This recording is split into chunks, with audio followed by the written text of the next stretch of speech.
Miaraba tompoko lafinaritra tompoko tafiaraka eto indray isika ao anatin'izao fampahalalam-baovao ny fahitalavitra matevizao mitso takariva ny zoma fa 4 ny volana jolay izao koa manasanao ampanajana ary ny tenako sy ny teknisiana ary ny mpanao gazety izay nanangona ny vaovaontsika tamin'ity androany ity anaraka hatramin'ny faran'ireo andiandim-baovao izay entinao anao ao anatin'izao fotoana izao. Aina misy ny taona fotsiny amin'ny Anjery Mantolo izay manoloana indrindra ny fitokona ny mpampianatra Pikaroka entina aminao eto ihany koa ny akon'ny fampilezan-kevitra tamin'ity androany ity ary ny Rara Andramena. Eo amin'izay Rara Andramena izay indrindra dia tsy mbola nilamina treto ny Rara mikasika ny fanondranana Andramena antsokosoko izay nentin'ny birao mahaleo-tena misahana ny ady amin'ny kolokolo na ny bianco natolotra ny fitsarana ny alarobia 22 ny volana jolay lasa teo.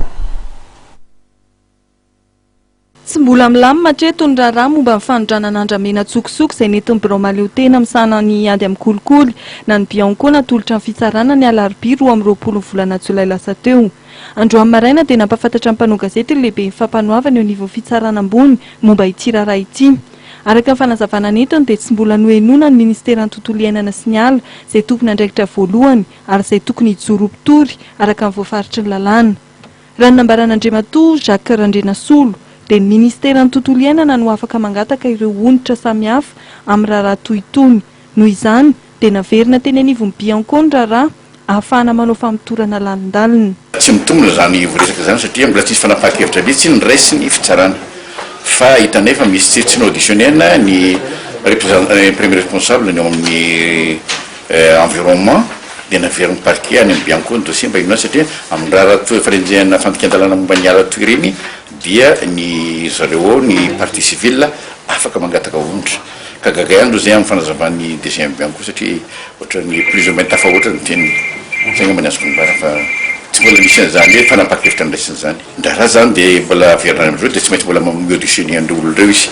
amin'ny maha représentant premier responsable an'ity ambony hafa fotsiny zay fotsiny avoko ny naresaka ao zay bepetra novana point de pression nazavana satria rehefa mitany amin'ny parquet dia mbola tsy misy an'izany fanapakevitra ndraisin'izany hoe namotsitra andreo olo ireo fa tsy marina zany. Raha fa misy fantokian-dalàna dia manenjika foana zay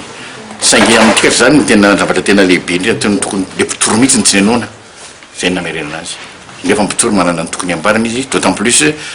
ils sont mieux placés amin'ny zavatra ohatran'ireny afantatra zavatra manodidina ny resaka anezena reto olo reto. Nanontaniana kosa ny tompony andraikitra iray teny anivon'ny bianco momba ity Rara ity dia laza izy ireo fa hiverina isahana ny Rara tokoa saingy nanamafy fa mijanona eo amin'ny fitsarana ny Rara momba ny kolokolo no sahany ny bianco.